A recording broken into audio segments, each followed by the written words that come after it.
السلام عليكم، ازيكم؟ عاملين ايه؟ يا رب تكونوا بخير. شايفين بقى مخلل اللفت التحفه ده الجميل واللون المحمر ده. تعالوا اقول لكم بقى على المقادير. مقاديره سهله وهو بيتعمل بسرعه جدا. انا جبت كيلو ونص من اللفت، والعروش طبعا نضفتها، وما تشيلوش اللون البينك ده اللي فيه، الموف قصدي، متشيلوش عشان هو بيدي لون تحفه لللفت. نضفته كويس وشلت منه العروش اللي من فوق، وسبت بعض من العروش الخضرة دي. هنسيبها فيه، وهبتدي اقطعها بقى. بصوا التقطيعات اللي انتوا تحبوها. انا جبت، بس هجيب اللي بتعمل شكل كده لللفت زي ما انتوا شفتوه في اول الفيديو، هو ده اللي اقطع بيه. هتشوفوا دلوقتي هو اقطع. بحب الشكل ده خالص انا في اي مخلل عامه. هبتدي اقطع بيه اللفت كله بنفس الطريقه. زي ما قلت لكم، العروق الخضراء دي هنسيب منها الكويس، اما بتدي طعم حلو برضو لللفت، وغير كده ان هي طعمها حلو، يعني ممكن بتتاكل عادي.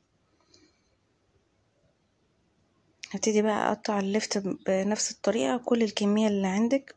عاوزه تزودي بقى الكميه، عاوزه تزودي الكميه اكتر من كده، هتزودي بقى المكونات اللي هنحطها عليه بعد كده في المحلول اللي احنا هنحطه فيه. هو بعد ما قطعته بقى هجيب اي علبة عندك، هنبتدي ننزل بيه هو الاول. ما تنزليش بالمحلول الاول، هنبتدي ننزل بيه هو الاول. هبتدي طبعا لازم تمليها كويس، ما تخليش فيها اي فراغات خالص. اهو بعد ما مليت العلبة كلها، هجيب بقى ايه، بولة. انا جبت بنجراية ونضفتها كويس، هبتدي اقطعها بقى بالسكينة. طبعا لبست جلافز عشان اللون عشان ما هيعمل في الايد خالص. وكنت غالية لتر من المية لازم تكون سخنة جدا. هجيب بقى المية وهنزل بيها تنزل اللون كله في المية. وهجيب بقى لكل كوباية من المية هنحط عليها قصادها كوباية من الملح. يعني اللتر 4 كوبايات من المية، هحط 4 معالق من الملح. لو عندك ملح خشن ممكن، اما لو مش متوفر عادي ممكن احط الملح العادي ده. يعني زي ما قلت لكم، لكل كوباية من المية معلقة من الملح، معلقة كبيرة من الملح. وهنحط بقى معلقة صغيرة من السكر. هنزل الاول بلتر من المية. شايفين اللون تحفة ده؟ وغير كده اللي لسه اللون كمان هيهدى، احنا مش هنحط المية سخنة خالص، لازم تهدى. هنحط زي ما قلت لكم معلقة صغيرة من السكر دلوقتي، وهحط ربع كوباية من الخل. اهي معلقة سكر صغيرة، وهحط ربع كوباية من الخل، وهنقلب المكونات كويس مع بعض، وهنغطيها ونسيبها على جنب تهدى خالص. لازم تكون بس لا تكون سخنة خالص ولا تكون باردة خالص، تكون وسط.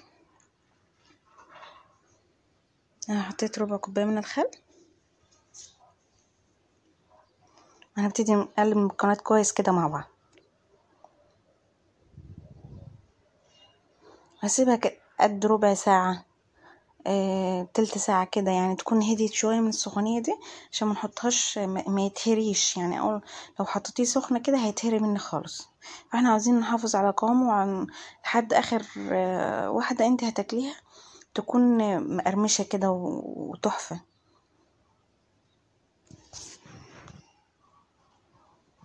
حطوا لايك بقى واشتراك يا جماعة، واشتركوا في القناة وفعلوا زر الجرس عشان ان شاء الله تلاقوا مني كل جديد بإذن الله. وهغطيها بالصينية وهحطها على جنب. اللون ده لسه كمان هيهدى خالص، لسه كمان يعني اللون هيزيد معاكم. اهي بعد ما غطيتها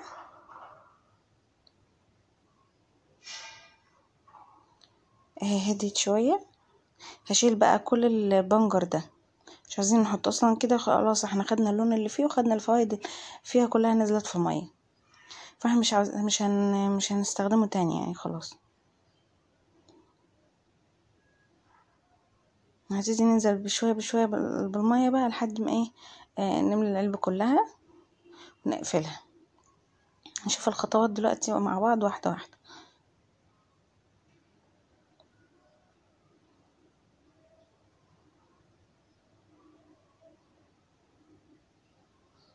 واللون كمان انت هتشوفوا اللفت كمان في الاخر بعد ما نحط الميه دي هتكون يعني شايفين انت لسه احنا لسه ما استواش يعني.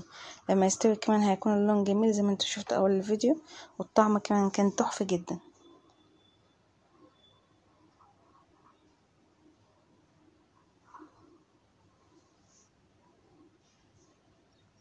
هنبتدي ننزل شويه بشويه.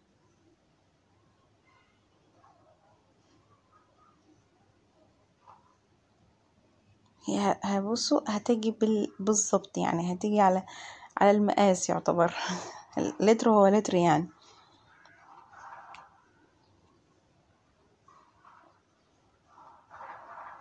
لكم بقى كمان في تركاية، احنا دلوقتي هنفتح عليه بعد 3 أو 4 انا فتحت عليه الصراحة بعد 3 ايام او 4 ايام وكلت منه. يعني لما شفتوه في اول فيديو كنت اخدت منه مرتين، كان طعمه جميل يا جماعة وروعة جدا. هنبتدي نقفل عليه كده كويس خالص. وهنجيب تجيبي عندك اي بولة. يعني انت مثلا دلوقتي عملتيه الساعة 9 بالليل لحد تاني يوم 9 بالليل هنخليه بنفس الطريقة دي. هنخليه يعني مميلين العلبة اللي احنا خلالنا فيها اللفت. يعني بصوا زي هنخليها 24 ساعة بنفس الطريقة، وبعد كده هنعدلها تاني يوم. اهو شايفين بقى التحفة بعد ما تخلوا بقى جميل، واللون كمان بقى في اللفت جميل خالص وطعمه جميل يا جماعة جدا. جربوه يا رب يعجبكم. اشتركوا في القناة وتفعلوا زر الجرس ان شاء الله عشان تلاقوا مني فيديوهات كتير. واشتركوا بقى في القناة يا جماعة. والله اشتراك مش يعني لا باخد منه فلوس ولا اي حاجة. يلا يا رب الفيديو يعجبكم. السلام عليكم ورحمة الله وبركاته.